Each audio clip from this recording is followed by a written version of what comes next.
Chief Izzy. Welcome to Free Your Voice. Thank you for welcoming me, Dustin.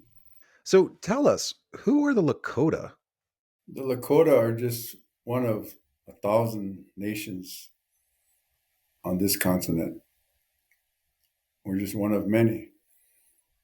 We have our own culture, we have our own laws, we have our own way of life. Or we had that.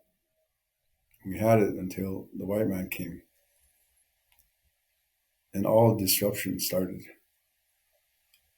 All interruption started. And everything was changed. So today we do everything like the white man. But we're trying to get it back. We're trying to come back. And it's getting stronger. We're trying to be Lakota again, the way we're supposed to. And we don't worry about saying it was stolen or it's taken. What we say now is that it's gone. It's just gone. But we're in a struggle in every way to find ourselves so we can be ourselves, so we can live ourselves the way we're supposed to. So that's where we're at now. We're trying to rebuild everything. Now, here's what's hard for me to fathom, Chief Izzy, is that at the time when the Europeans came to settle in now North America, most of them would, at the time, likely refer to themselves as God-fearing, Christian, or some other religion. But what's interesting to me, and I find this, is that morals and ethics tend to swing in the wind. That how could a group of people, and I can also find that my ancestors were around in the 1800s as well in the United States, how could this group of people living here who had such strong religious values, at least they claimed to, how could they justify taking something that clearly was not theirs to begin with? And why do you think there was such a target against Native Americans? What was there so much? Why was there so much animosity? Well, they came over here with a totally different mindset, and they didn't bring their, how do you call it, religion. They didn't bring that and live by it. They lived according to their own wants and needs. Like, we need more space. Well, let's take their land. And then they turned to, I want more. So they started taking more and taking more in every way. They took everything. But in order to do that, it came to war. It had to be war, force. So everything fell into a process with them in order to get what they wanted. And everything changed because they kept finding things better as they came farther west. This land is better over here. This is better over, whatever. And the needs of the way they live, they found things more accessible by taking it. And that's how their lives developed around all over this country. It's interesting when you think about that premise that here you had peoples coming to this new land and not giving a damn, Yeah, candidly, that the yeah, land that they were going to put their flag down on top of was already claimed by others who had lived there for a very long period of time. I mean, we find in the historical records that woolly mammoths were in North America on the continent and that the natives had been here for many, many thousands of years. But yep. why didn't that matter, Chief Izzy? Why was it that we want what you have, But it doesn't matter if we're breaking the laws of God or commandments. We're simply going to take it by force. And why were good people standing on the sidelines and doing nothing? Because I can't imagine that everybody during that time period thought it was an okay thing to do. So why did the collective win? Well, they used not only force, they didn't not only use the gun, but they used their Bible too to justify what they're doing, calling it manifest destiny, that they were put here to do what they did by the Creator. So they convinced themselves that that's what it was, and then they passed it down and passed it out to all the other ones. So the other ones stood by and watched, and probably knew that they were going to get a piece of it as the change happened. Oh yeah, we're going to live here. Okay, you can build your house here like that, and they all start settling in. But then the more that they found, the more that they took, it got better for them and worse for us. But what happened, it sounds like, is that it created refugees in the process. We want what you have, or we're going to take the land and we're going to push you somewhere else. But isn't that a refugee at some point? You Yep, have nowhere to go and you're being persecuted. they wiped away, annihilated totally a lot of tribes on the East Coast. They're here. They're here no more. They wiped them out. The rest they pushed them further west. And when they did that, they made the tribes run into each other and made them argue. Hmm. So But cultures that were living separate, and I think that you found as well, sir, in your journeys that it's very challenging to integrate cultures, certain cultures. yeah, we don't integrate cultures. We respect each other's culture. We share each other's culture in order to help each other understand each other. It's interesting in my conversations with you before today's show. You have these individuals that were, in essence, trying to seek asylum. They were afraid. Any of those of your elders that spoke up, I imagine it put a target on their back. Yeah, yeah. Many of them had to literally have to die. They had to die in order to protect whatever they had to protect. You talked about war. Was the mindset that we would rather die for what we believed than live in slavery or live in bondage? Well, that was there, but the important thing is I would rather die than to watch my children suffer. Mm.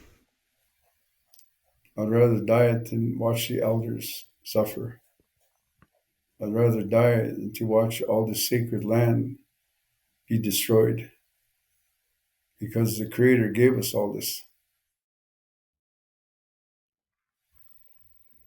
Crazy Horse and all them great leaders, great warriors back then, no matter what tribe, Navajo, Hopi, Mohawk, all of them great men, they tried their best to protect what was given from the Creator, from the children all the way to the mountains. Because to us, all of this is sacred because it all came from the Creator.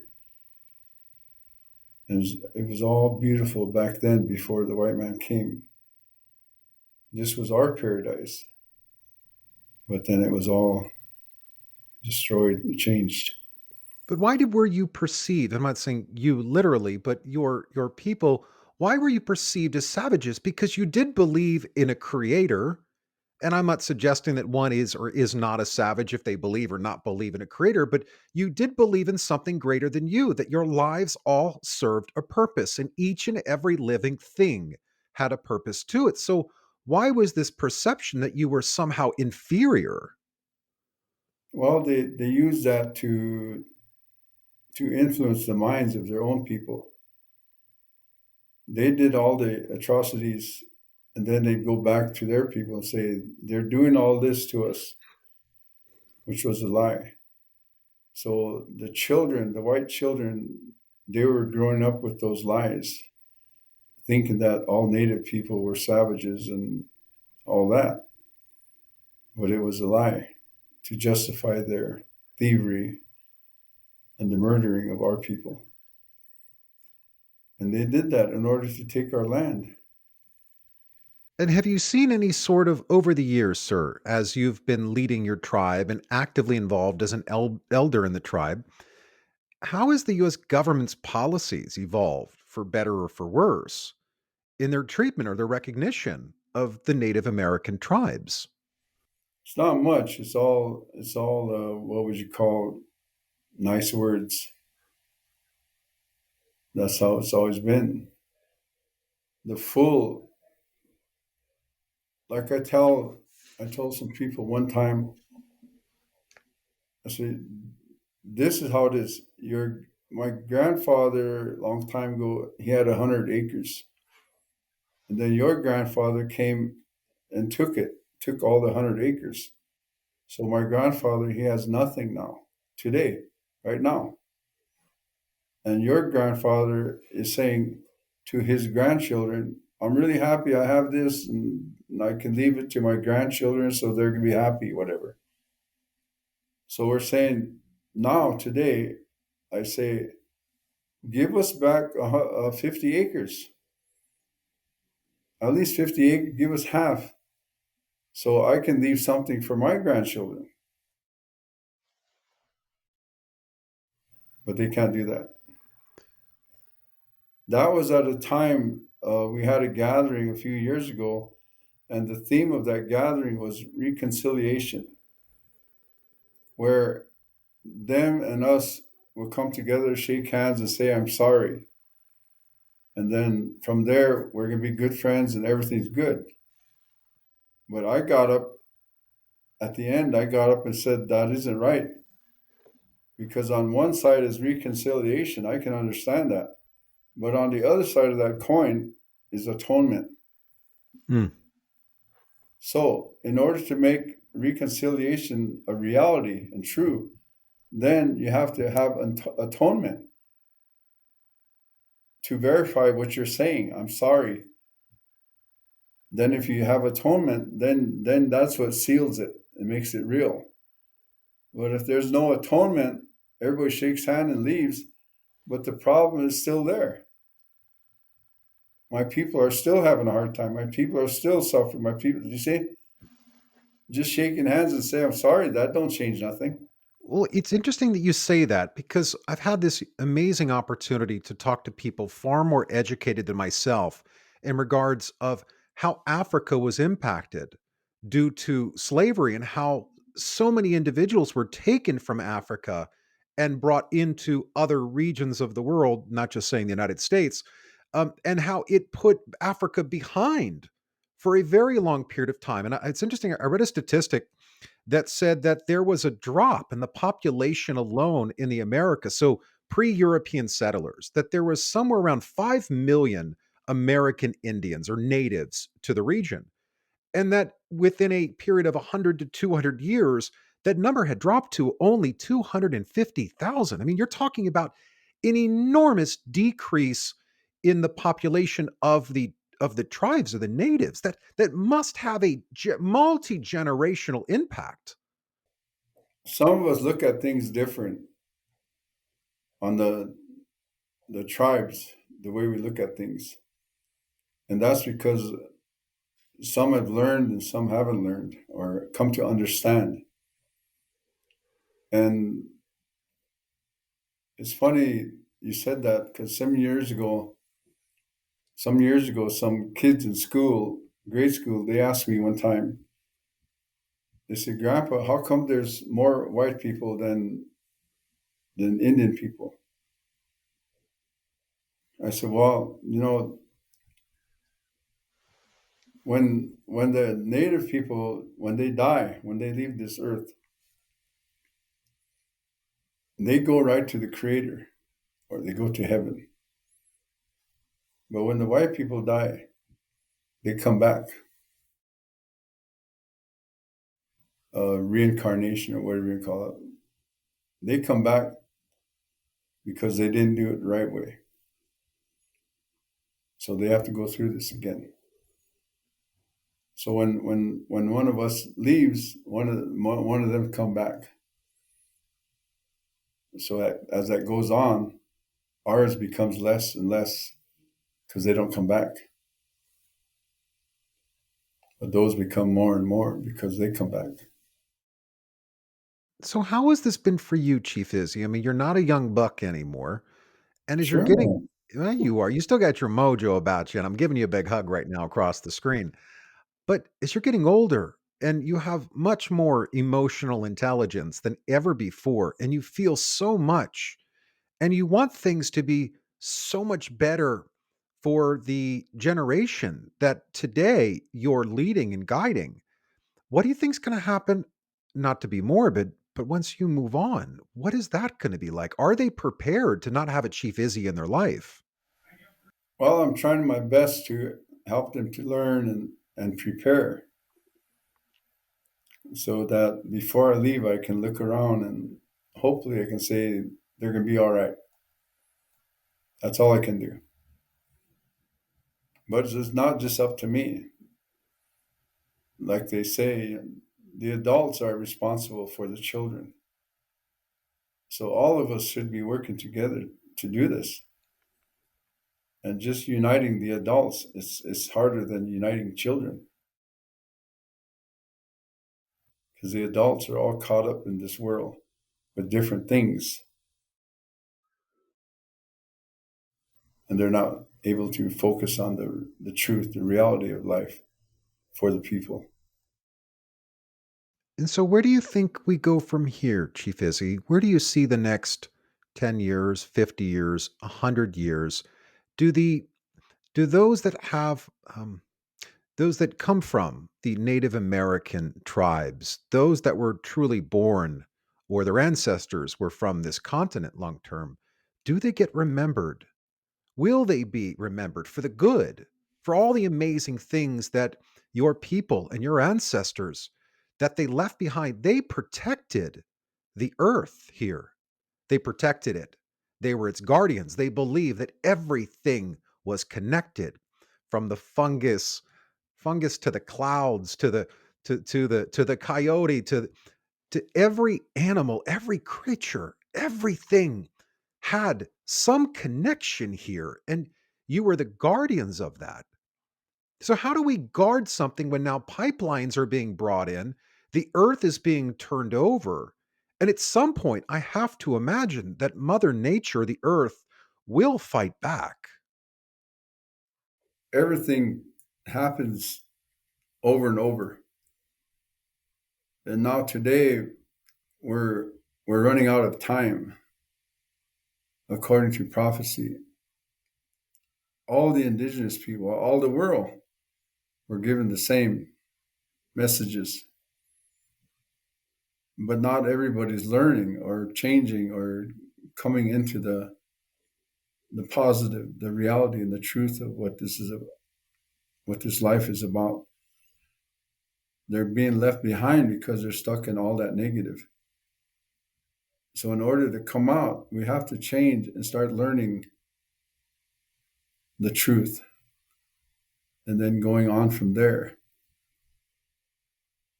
I hope it's 100 years, but I don't believe we got 100 years because of things that I was shown and told. So I'm just trying to do my best to finish out my journey and help as many as I can.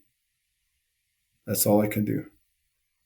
Some friends asked me some time ago, is the whole world going to end soon? I said, no, the world isn't going to end. The world's going to go on and on.